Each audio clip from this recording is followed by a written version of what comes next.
Hello students next दे रखा है आपके पास ट्रांसफॉर्मेशन ऑफ इक्वेशंस। देखो ट्रांसफॉर्मेशन क्या होती है कि आपके पास कोई इक्वेशन दी हुई है, उस इक्वेशन को एक दूसरी इक्वेशन में हमें ट्रांसफॉर्म करना है। और किस तरीके से ट्रांसफॉर्म करना है कि पहली इक्वेशन के जो रूट हैं, पहली इक्वेशन के जो रूट हैं वो दूसरी वाली इक्वेशन के जो रूट आए उनके या तो रेसिप्रोकल आ जाएं या उनके नेगेटिव साइन में आ जाए, मतलब अपोजिट साइन के आ जाए उससे, या फिर क्या आ जाए उसका कुछ m टाइम्स आ जाए।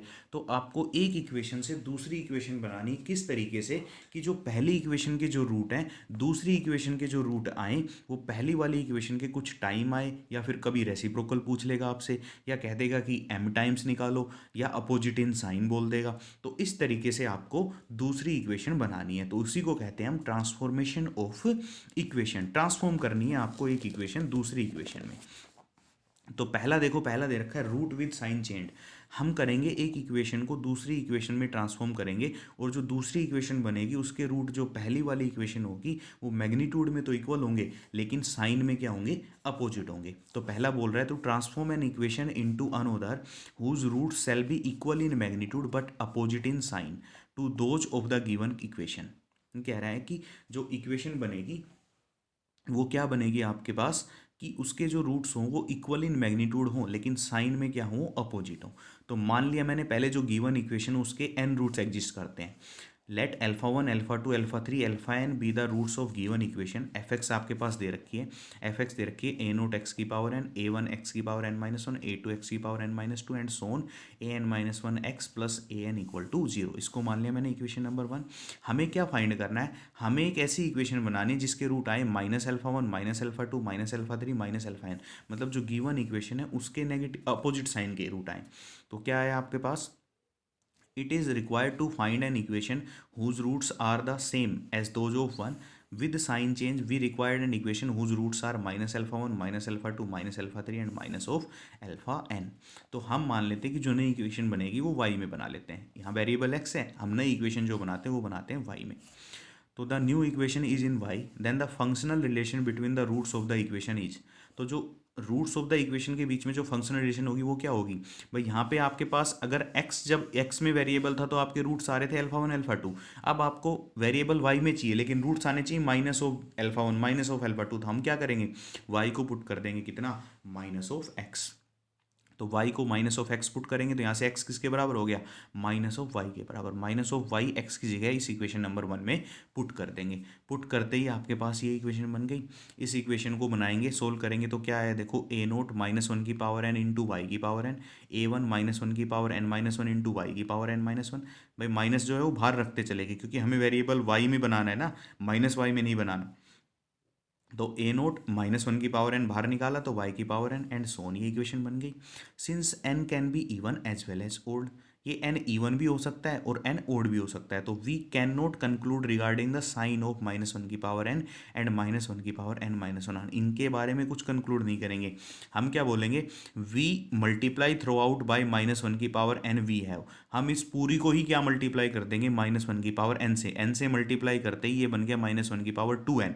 ये बना माइनस वन की power two n minus one, minus one की power two n minus two. यहाँ से पता चल रहा है कि हमें वो इवन है या ओड है। माइनस वन की पावर टू एन हमेशा इवन रहेगा तो ये पॉजिटिव आ गया, ये ओड रहेगा तो ये नेगेटिव आ जाएगा। ये आपके पास पॉजिटिव, ये नेगेटिव, ये पॉजिटिव, ये नेगेटिव, तो इस तरह चलते रहेंगे।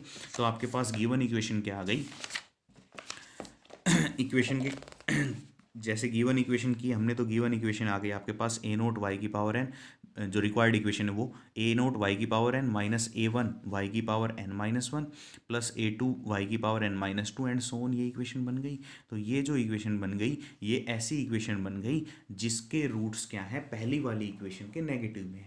हम वापस से इंटरचेंज कर देंगे, वाई की जगह क्या रख देंगे, एक्स रखते ही ये एक्स वेरिएबल में ही हमें जो पहली वाली इक्वेशन थी वो ट्रांसफॉर्म हो गई दूसरी इक्वेशन में कि जिसके रूट पहली वाली के नेगेटिव में लिखे गए।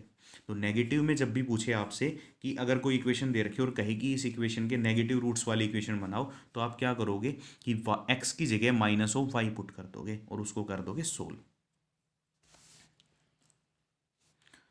उसके बाद देखो नेक्स्ट कह रहा है तो change sign of coefficient of terms with odd power of x in the given equation. ये जो इक्वेशन है और पहली वाली जो इक्वेशन है इन दोनों में सिर्फ इतना फर्क आएगा, इन दोनों में क्या फ़र्क आएगा कि जो पहली वाली इक्वेशन है ना उससे इसके साइन चेंज हो गए हैं। मतलब क्या हुआ कि जो ओड ओड पावर थी ना उनमें तो नेगेटिव लग गया, जो इवन पावर थी वो सेम रह गई है। तो इस इक्वेशन में जब आपसे पूछे कि रूट ऑफ जब रूट का साइन चेंज करके इक्वेशन बनाओ तो क्या करोगे, गिवन इक्वेशन में ओड पावर्स के साइन चेंज कर दोगे और बाकी पावर्स क्या रख लोगे, सेम रख लोगे। या फिर सीधा सीधा है, आप y को कितना पुट करोगे, माइनस ऑफ x पुट करोगे वहाँ पे, बस x की जगह रिप्लेस कर देना माइनस ऑफ x, अपने आप नेगेटिव पॉजिटिव आ जाएंगे। जहाँ x की पावर नेगेटिव में ओड नंबर होगी वो तो नेगेटिव आ जाएगा, जहाँ x की पावर इवन नंबर में होगी वो पॉजिटिव आते चले जाएंगे। उसके बाद नेक्स्ट कह रहा है roots multiply by a given number, कि आपसे कहा जाए कि एक इक्वेशन दे रखी है और आप उसका m टाइम्स, जो भी रूट है उसके उन रूट्स का m टाइम्स हो जाए, ऐसी इक्वेशन बनाओ। तो क्या करेंगे, जो दे रखा उसी तरीके से बनाना है। Let alpha 1 alpha 2 alpha 3 alpha n be the roots of given equation. तो एफ एक्स आपके पास ऐसे लिखी जाएगी, कोई भी n डिग्री की इक्वेशन जिसके n रूट है वो ऐसे लिखी जाएगी। अब हमें चाहिए क्या, हमें ऐसी इक्वेशन चाहिए जिसके रूट आ जाए m times alpha 1 m times alpha 2 m times alpha 3 m times alpha of n, इस तरीके से रूट आ जाए। तो हम करेंगे क्या, हम मान लेते हैं न्यू इक्वेशन y में रहेगी और y आपको चाहिए क्या, m टाइम्स ऑफ x चाहिए, तो हम y की जगह पुट कर देंगे m, y equal to put कर देंगे m टाइम्स x, तो x हो जाएगा आपका y बाई m। ये वैल्यू पुट कर देंगे इक्वेशन नंबर 1 में पुट करते ही इसको सोल्व करेंगे। देखो आपका नीचे m की पावर n है, हमें नीचे नहीं चाहिए। इक्वेशन बनाने के लिए आपको क्या करना पड़ता है, रैशनल में छोड़ना ही नहीं है, उसको ऊपर ले जाना है। तो क्या बनेगा, a नोट y की पावर n अपॉन m की power n, a2 a1 y की power n minus one upon m की power n minus one, and so on ऐसे बनेगा। तो ये बनी क्या आपके पास यहाँ पे, m की पावर n से मैंने क्या कर दिया, पूरी इक्वेशन को मल्टीप्लाई कर दिया। मल्टीप्लाई करते ही नीचे वाला m की पावर n कट गया, इधर एक m बचा, इधर m स्क्वेयर आ गया, इधर m की पावर n माइनस वन आ गया, इधर m की पावर n आ गया। तो किया क्या कि जब भी m टाइम्स मल्टीप्लाई करेंगे तो हम उसको मल्टीप्लाई करेंगे पूरी इक्वेशन को, किससे, m की पावर 0 से, m की पावर 1 से, m की पावर 2 से, फिर m की पावर 3 से, m की पावर 4 से, एंड सोन ऐसे चलते चलेंगे।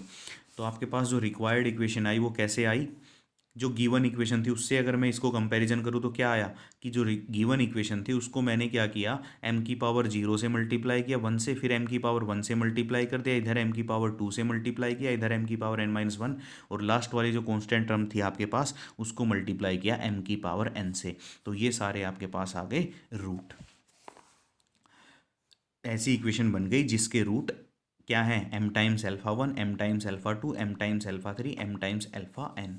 तो यहाँ पे देखो आ भी गया रिमार्क में, क्या हो गया, in order of the form an equation whose roots are m times the root of the given equation. तो हम क्या करेंगे कि हर एक के कोफिशिएंट्स को मल्टीप्लाई करते चलेंगे, किससे, m की पावर 0 से, m की पावर 1 से, तीसरे वाले को m की पावर 2 से, m की पावर 3 से, जो नहीं है उसको छोड़ देंगे, उससे आगे एक पावर बढ़ा लेंगे। नेक्स्ट कह रहा है to remove the fractional coefficient from an equation. किसी इक्वेशन से फ्रैक्शनल कोफिशिएंट अगर रिमूव करने हैं तो क्या करोगे, जो भी आपके पास फ्रैक्शनल में दिया हुआ है उसका एलसीएम लेके उतने से ही क्या कर दोगे, उसको मल्टीप्लाई कर दोगे, तो आपके पास क्या हो जाएगा, वो रिमूव हो जाएगा। तो यही चीज़ें कह रहा है यहाँ पे, वो करना क्या है कि the above transformation is very useful in removing the fractional coefficients from an equation when the denominator of fractional coefficient are prime to each other। अगर वो सारे प्राइम है तो हम डायरेक्ट क्या करेंगे, उसका एलसीएम लेंगे, एलसीएम लेके और उससे क्या कर देंगे, मल्टीप्लाई कर देंगे पूरे एलसीएम से, तो आपके पास जो आएगा वो फ्रैक्शनल कोफिशिएंट अपने आप क्या होगा, रिमूव होके आएगा। But when the denominator are not prime, लेकिन जब डिनोमिनेटर प्राइम नहीं होगा तो आप क्या करोगे, then the multiplication of root by a number smaller than their LCM. तो हम मल्टीप्लाई करेंगे पूरी इक्वेशन को जो एलसीएम से छोटे वाला जो नंबर होगा उससे, with remove the fractional coefficient from the given equation the method has fully illustrated in example number 4। तो एग्जाम्पल नंबर 4 करेंगे, उसमें दिखाएंगे आपको क्या करना है कि एलसीएम से जो छोटे वाला नंबर है उससे हमने पूरी इक्वेशन को क्या कर देना है, मल्टीप्लाई कर देना है। यहाँ पे एक नोट भी दे रखा है, वो नोट भी पढ़ लेते हैं। m इक्वल टू -1 है, roots of the transform equation will be equal in magnitude but opposite in sign to the roots of the given equation. m अगर -1 है तो मैग्नीट्यूड तो सेम ही रहेगा, लेकिन साइन चेंज होगा तो साइन चेंज वाली कंडीशन लगा देंगे। इसके बाद कह रहा है if the root of the given equation are to divided by m, उससे पूछे कि डिवाइडेड बाई m से है तो हम मल्टीप्लाई किससे करेंगे, 1/m से कर देंगे। भाई जब एम से मल्टीप्लाई वाला चाहिए था तो हमने क्या किया था, एम से मल्टीप्लाई किया था। M by divided by M चाहिए तो क्या करेंगे, वन बाई एम से उसको क्या कर देंगे, मल्टीप्लाई करते चलेंगे। उसके बाद आता है लास्ट आपका reciprocal of roots. Reciprocal of root क्या होगा, to transform an equation into another whose roots are the reciprocal of the root of the given equation. मतलब एक ऐसी इक्वेशन बनाओ जिसके रूट हो जाए one by alpha one, one by alpha two, one by alpha three and so on one by alpha n. तो क्या पुट करना है, देखो वाई को कितना पुट कर दो, अब वन बाई एक्स, एक्स हो जाएगा वन बाई वाई, पुट कर दे इस इक्वेशन में, पुट करके और सोल्व कर देंगे इसको। पुट करने के बाद ये आ गया आपके पास, तो यहाँ से हुआ क्या, ए नोट वाई की पावर एन से डिवाइड मल्टीप्लाई करते ही ये आपके पास टर्म आ गई, इक्वेशन बन गई। तो यहाँ से बना ए एन वाई की power n, a n minus one y की power n minus one and so on this expressing in x. X में करने के लिए वाई की जगह एक्स रख दो, एक्स रखते ही आ गया आपके पास। अब इस इक्वेशन में और उस इक्वेशन में क्या फ़र्क है, सिर्फ इतना फ़र्क है कि एक्स को हमने चेंज कर दिया किससे, वन बाई एक्स से। तो जब रूट निकालने होंगे कि रेसिप्रोकल में रूट निकालने वाली इक्वेशन बनाओ, तो उसके लिए क्या करेंगे, हम एक्स को चेंज कर देंगे किससे, वन बाई एक्स से। तो आ गया in an equation is not allowed when x is change into the reciprocal one by x, it is called a reciprocal equation. तो उस इक्वेशन का एक नाम भी देंगे, क्या, उसको कहेंगे हम रेसिप्रोकल इक्वेशन। तो ये आपका बेसिक है। इस बेसिक पे एक्सरसाइज करेंगे, एग्जाम्पल आप एक बार पढ़ लेना इस बेसिक से, और फिर उसके बाद करते हैं एक्सरसाइज।